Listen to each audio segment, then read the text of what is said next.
Good morning and welcome to Kramer's Corner Daily Technical Update. It is the 13th of 11. It's a Wednesday, and today we'll start with Seng index. Yesterday it closed below the gap, area here. This morning it has taken a little bit lower, and that was after a corrective flag-like pattern. If you have been watching my little video about technical patterns that I published here a couple of days ago, you would have known that there's something about corrective flags here, a little bit of correction, and then it continued downtrend. Currently, the RSI is still in positive sentiment, so let's see if it can bounce off this 55 moving average, if it can get back above the gap area and close back above 20,322. Maybe it can resume uptrend, but for now, it has confirmed a bearish trend. It just needed further confirmation with a close below 40 threshold on the RSI, then there's potential lower below 19,000. On the US market, yesterday we saw that the S&P 500 stalled a little bit, actually a little bit lower, and I think we could see a bit of a correction, possibly down to 5,900, maybe even 5,819 with the 61.8 retracement.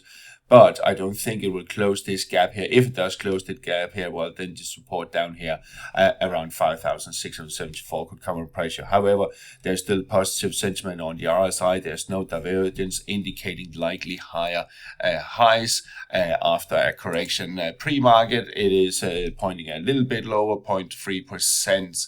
The Nasdaq 100 also stalled a little bit, and I think we arrived for a little bit of a correction, but the RSI is still positive. No divergence likely to push higher after a correction. The Dow Jones index had a little bit different behavior. I mean, it did sell off a bit more, 0.86%, and it actually formed this bearish engulfing pattern here, which is quite interesting.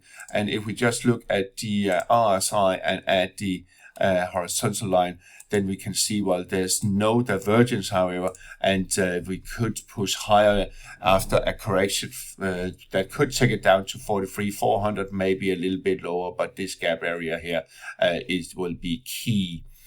So keep on those level. If it takes out the P curve here at 44,487, well, the uptrend will continue. Contrary to the bullish American markets, although they are in a correction phase, the European markets are quite heavy. We saw EUROSTOXX 50 being hit hard yesterday, going straight through the 4,800 after testing it a couple of times, bouncing off, and now it seems ripe to push lower towards and below the 47.32 support. RSI negative sentiment, and here pre-market we are actually pushing a little bit low. We're actually pushing below here the 47.23 support, and I think we could push lower towards 46.50 and 4600 here in the coming days. Looks quite heavy. And also DAX index yesterday again closed just above 19,000, but here pre-market we can see it actually dipping below once again, and I think it will break lower in today's session, and could push towards 18,750, maybe lower towards the 100 moving average, and the support at 18,674. So and that will confirm a downtrend if it also closes below 40 threshold.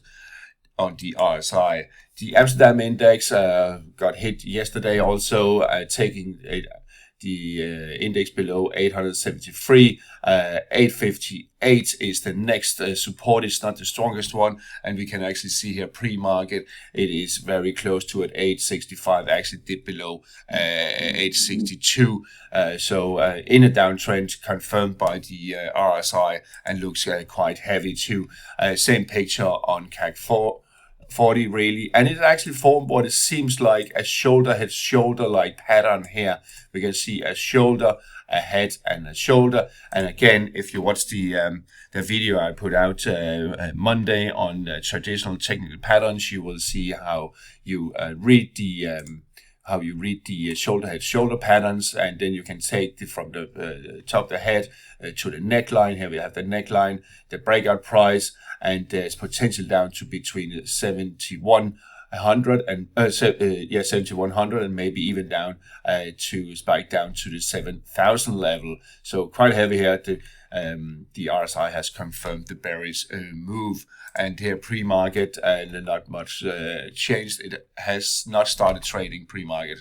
The SMI, the Swiss market, closed below 11,750 support, and could trade lower in today's session. The support 11,630, but could dip lower also. Bearish sentiment on the RSI confirming that. Euro dollar lower yesterday, dipped below the 106 level just a little bit, and it's keeping the pressure. Sellers are keeping the pressure, but we do have divergence now. You can see that the RSI values here are lower than the current ones, so maybe we could see a little bit of a correction taking it maybe up to around 107 and a quarter, but we are in a bearish trend, and you can see why this is such important what is unfolding at the moment.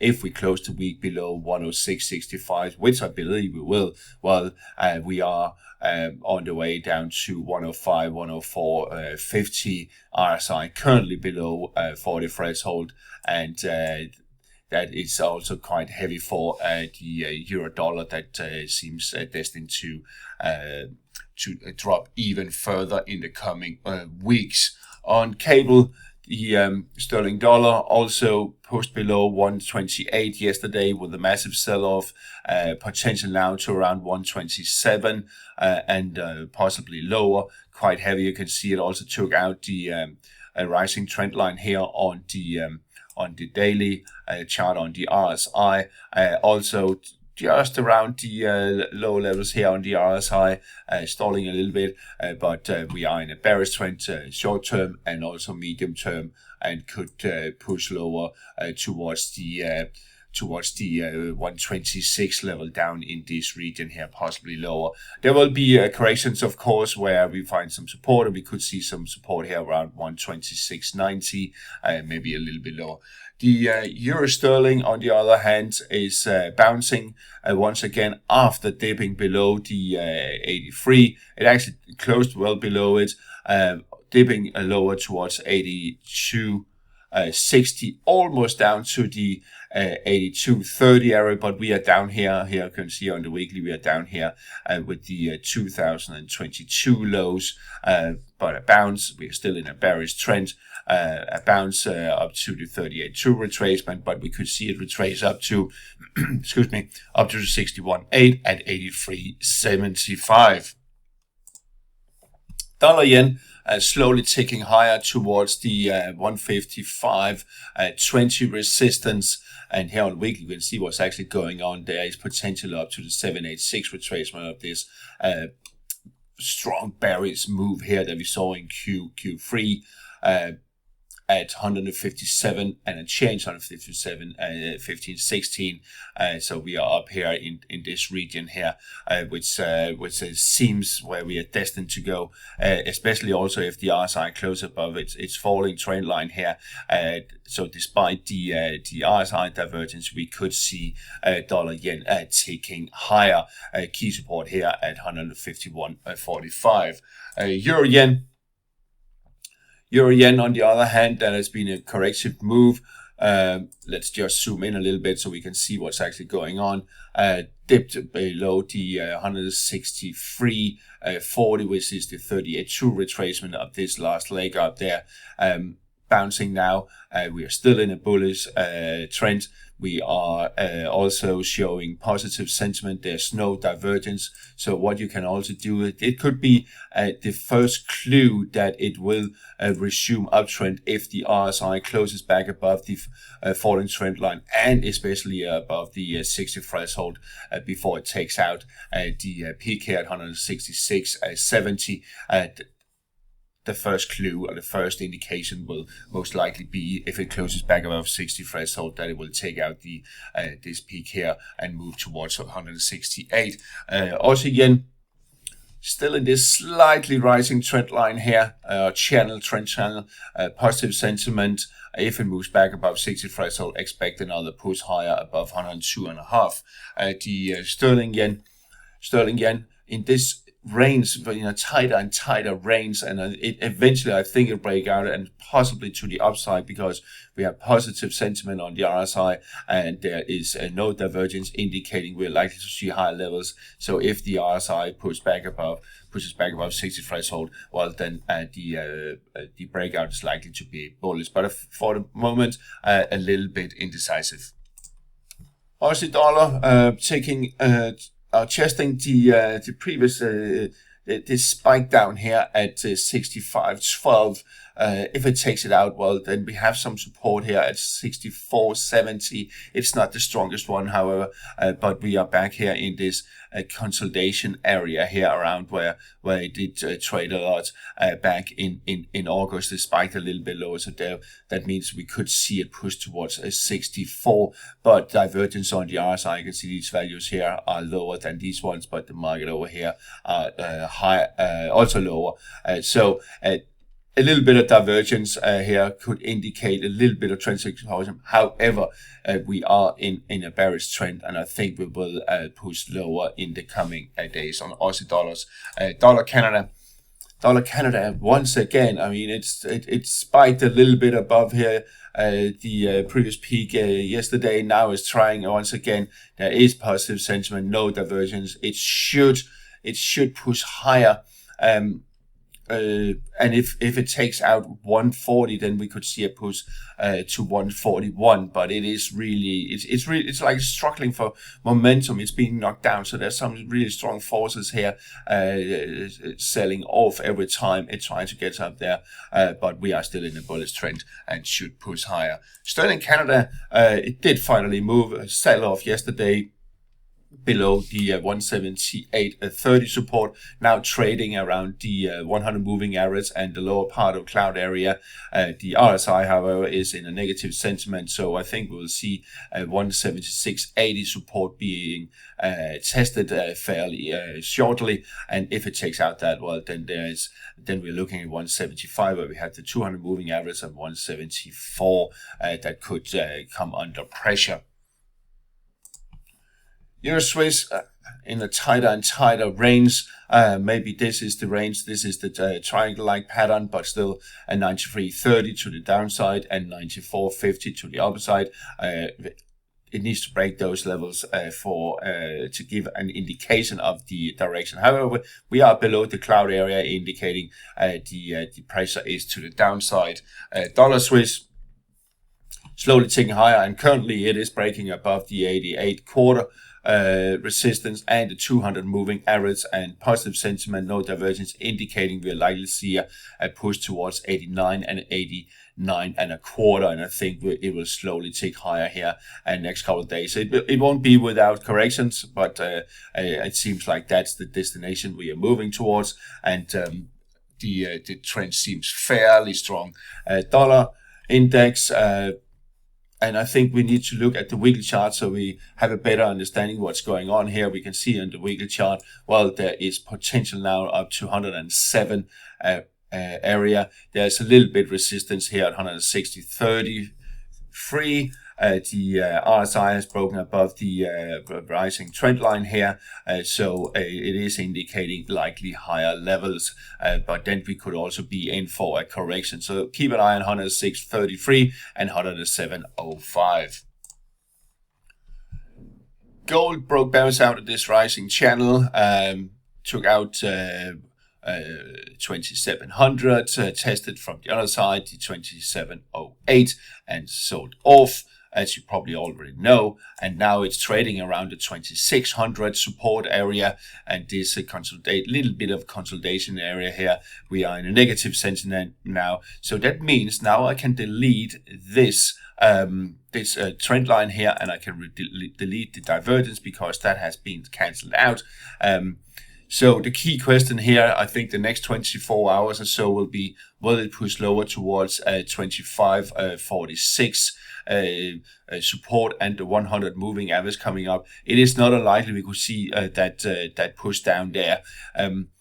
On the weekly chart, it is key to notice that the RSI was massively overbought, but there's no divergence on the RSI, so maybe this is just a correction, and it could be a larger correction, however. So let's see about that. If we add Fibonacci to this uptrend here, so let's see if we do this. Well, then we are trading just around the 38.2 retracement, but it formed this top and reversal-like pattern. We had this shooting star candle here. So in a correction, let's see how big it would be. For the RSI is indicating we could see higher levels after a correction. On the silver, and also here we had a top and reversal pattern, actually not a bad one here, with this doji-like pattern here on the weekly after pushing higher, and we are now in for a corrective mood.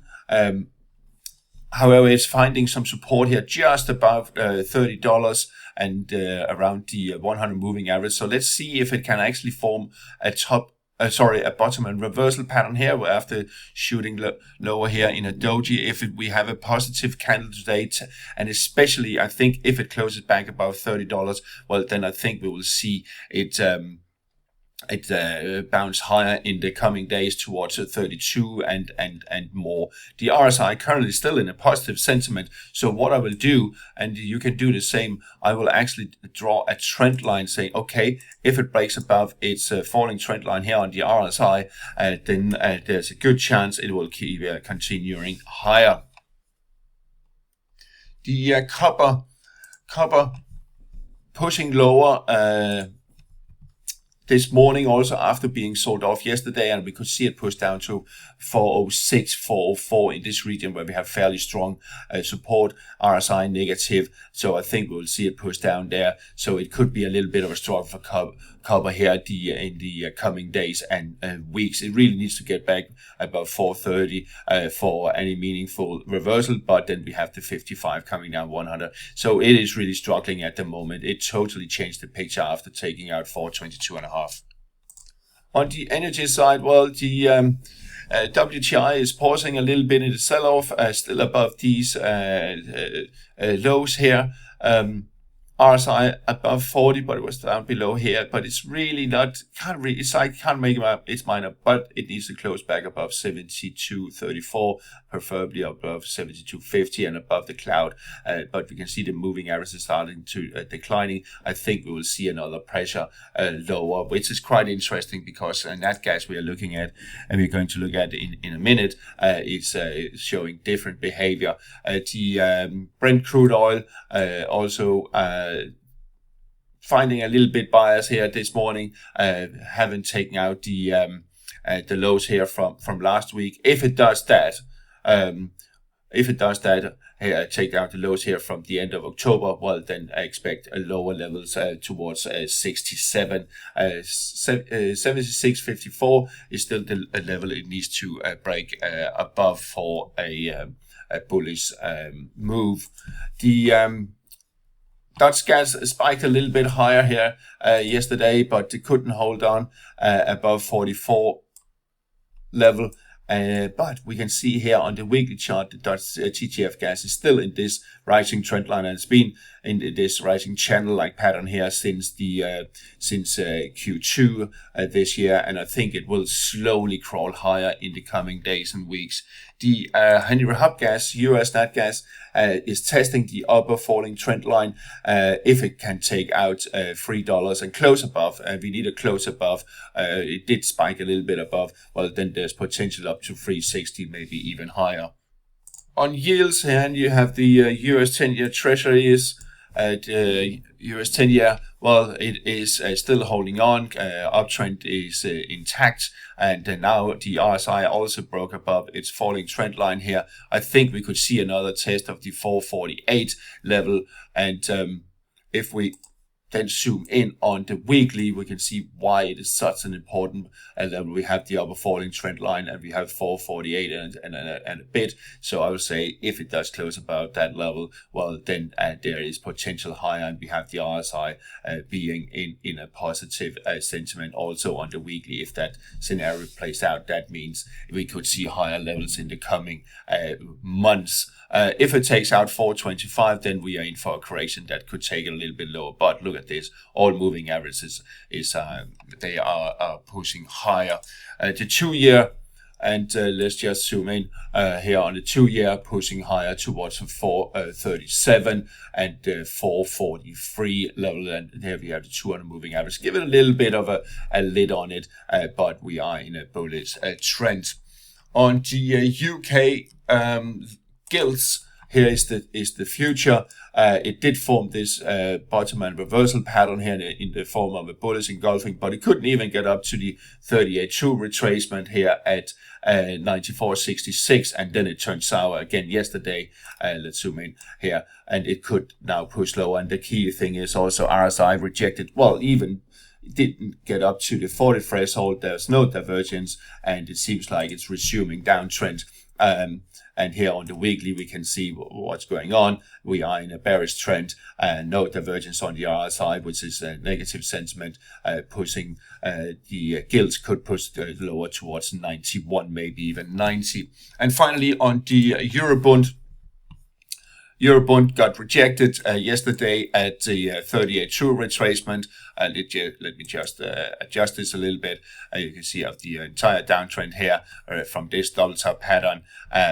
If it takes out 131.50, which I believe it will, then I think we'll see a push towards 130 and lower. We can see here also on the weekly, it is in a bearish trend. If 40 threshold is broken, well, then there's lower levels to be watched. I will actually just caught my eyes. Let's see here, the rising trend line here. We have right there. That could give a little bit of support. Maybe we are entering a ascending triangle-like pattern. All right, that's all for today. Talk to you again later tomorrow. Have a nice day.